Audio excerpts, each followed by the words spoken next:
Thank you for joining me on the Vital Signs podcast. How are you today? I'm good. I'm good. How are you? Thank you for having me. Doing well. Thank you so much. Just so we're aligned, this call is very simple. I'm going to ask you a few questions to understand your business, where Mhm. you are today, and where you want to go, and what's blocking you. Sound good? Yeah, yeah, great. Okay, so let's take a few minutes to go over your business, how your company started, and what was the initial problem that you set out to resolve, and what's been your biggest growth driver for this year. Mm. Patient care actually was initiated in 2014. We basically started in lower Northeast Philadelphia in a small office, and then eventually moving our office into Center City, Philadelphia. From the start, we really wanted to focus on care management for individuals with disabilities and older adults and how best to care manage their needs in the community while also taking consideration of state dollars. We really identified that there was a need missing with the proper utilization of state funds. Were you in the business before? Are you a nurse? What's your background? So by background, I'm a clinical social worker.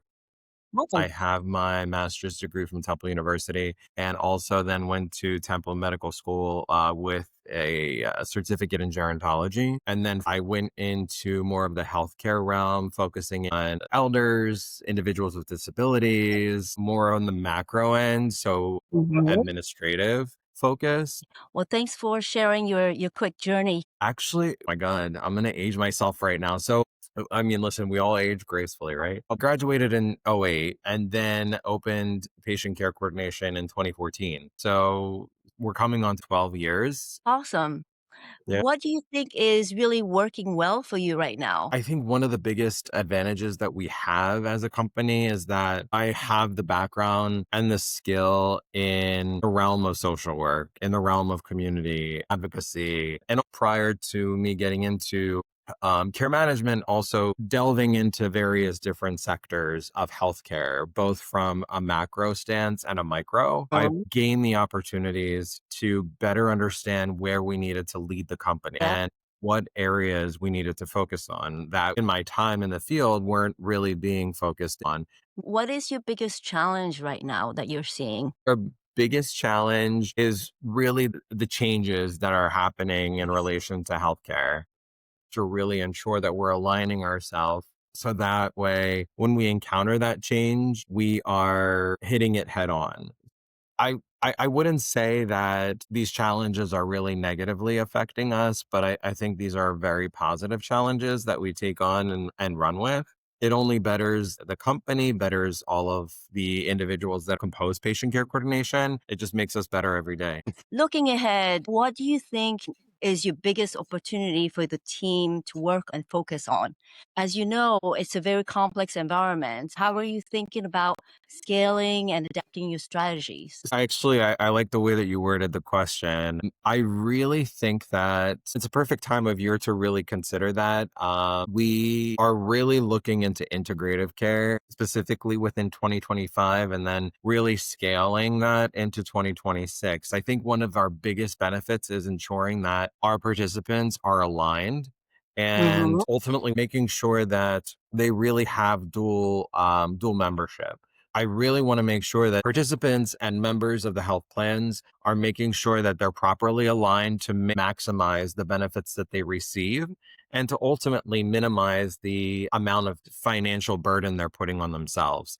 I think that is probably one of our biggest focuses leading into 26. How are you seeing bridging that gap? I think it's a matter of how we properly align our conversations with participants and Okay. ensure that there is a understanding. I think that we really need to ensure that we're properly discussing these benefits, ensuring that they understand what we are communicating to them. That is probably going to be one of our biggest undertakings. What do you have in place right now that's helping you do that? Honestly, hands down, my team is amazing. From our directors to our managers to our service coordinators to our admin staff. I think everybody is positioned so well to be able to discuss these items. And not only that, but kind of throw in that personalized and individualized approach. I think one of our other areas of benefit is that Participants trust us. They trust in patient care coordination. They have that belief that we know what we're doing. We know what we're communicating to them. You're the experts, right? Exactly. So with subject matter experts that they're relying on in order to relay that information and ensure that the information that we are relaying is true. Awesome. So you have a great staff. Do Yeah. you think that they have the proper tools in place to be successful for 2026? Honestly, if I would be lying if I were to say 100% yes, but I think that there is no such thing as 100% all the No. time. Given our, transition right now into the new year, this is an opportunity for the company to really undertake that challenge so that the information we're relaying is properly Mhm. being relayed to our participants. Okay, so that is your biggest issue, communication between the patients and your staff? Well, no, I wouldn't say that it's like an obstacle or anything like that. I think that it's more or less just ensuring that our focus for 2026 is being properly relayed so that the service coordinators have the opportunity right now to be asking those questions of us and ensuring that they relay that information to the participants. We always want to make sure that we are in constant communication and ensuring that the information that they need in order to make informed decisions are properly being relayed to them. If you could snap your fingers, what would be the ideal outcome that you could see for your first quarter of 2026? How many facilities do you have? So we operate out of one central location, but we cover the entire state of Pennsylvania. Our service coordinators are located remotely Mhm. in the areas that they serve. I would say one location, 67 counties. Wow. Logistically, is that a challenge? No. I think that one of the benefits is that we've worked on for a few years actually. We do have Uh-huh. internal systems that incorporate geolocators when participants are being assigned to a service coordinator, that we make sure that that service coordinator is appropriately located so that way they're not Mhm. traveling hours in order to get to a participant. Awesome. You have a pretty well-oiled machine, would you say? We're getting there. We're getting there. I mean, there's always something, but yes, I would say right now, knock on wood, we're doing good. And do you think that you have the qualified leads that you need? Are you well prepared for servicing those leads? We are. I'm happy to say that we probably have new participants joining our the PCC family probably every day, if Uh-huh. not like several days per week. We definitely have that relationship with our MCO partners and the trust from the participants. Very nice to hear. There's a lot of companies that are struggling because funds are running out and they're Yeah. facing more challenges with fewer employees to take care of patients. But it sounds like you've got it down right now. You trust your team and you've got the tools in place. You've got a great company, a great model, and the tools to be successful. Thank you. I mean, without my team, honestly, I wouldn't be here. The company wouldn't be here. And our mission and values is we really make sure that everybody who's joining the company aligns with them and has those same or similar belief system, ensures that we're all doing the work together and coming to that main goal. I think anybody can tell you,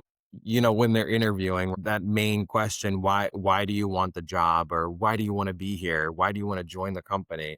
And it's always because I want to help people. And I think eventually over time, we learn that it's one thing to say it, it's another thing to actually do it. We really pride ourselves on such an amazing group of individuals who are so Mhm. empathetic and so compassionate that it's honestly a joy as a social worker to be able to see people actually caring for other people. Awesome. Do you have any challenges finding good people if someone decides to leave? We do.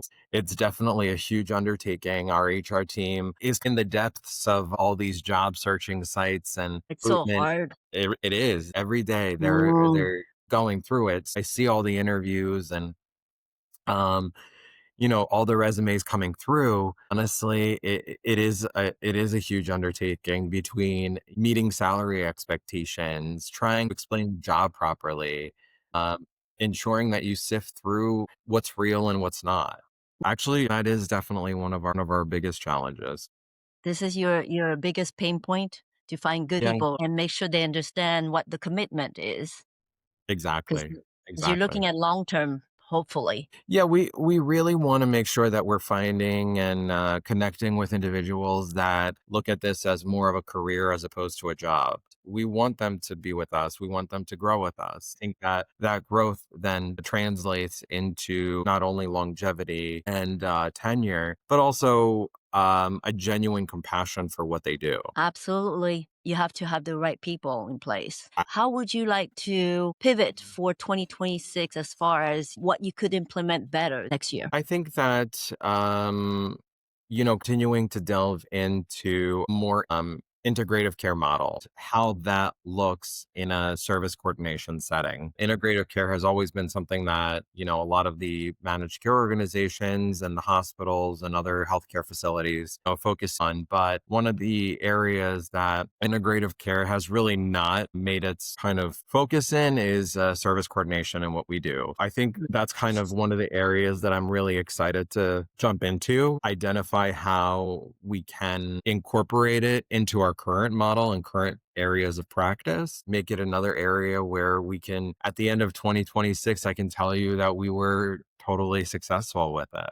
Well, that was a fantastic conversation, Paul. Thank you so much for sharing your insights. When you're talking about coordination and the challenges that you want to overcome for the next year, it Mhm. reminds me of different situations with other people that I've talked to in the industry. Do you have a benchmark to see how you're performing against other companies? We have actually, and we do hold Right. ourselves to high standard and continuous quality measures, a higher end. One of the tells of that is that we are NCQA accredited, which is proving and also showcasing the highest level of care management. We're constantly looking at what is changing within NCQA, CMS, um, locally, statewide, nationally, and looking to not only maintain those figures, but exceed them. We're constantly on hunt to get to that 100%. Hopefully, one day we can easily say that we're there. You're doing great. I Thank you. applaud you for sure. And I just wish you all the best for 2026. I will follow up with you in a few weeks to see how you're doing. If you've come up with any solutions that you want to implement, if you want to share any more of your solutions or pain points in your business. Absolutely. Thank you so much, Paul. Thank you. I really appreciate it. It was a Merry pleasure. Christmas. Same to you. Thank you so much and Happy New Year. Happy New Year.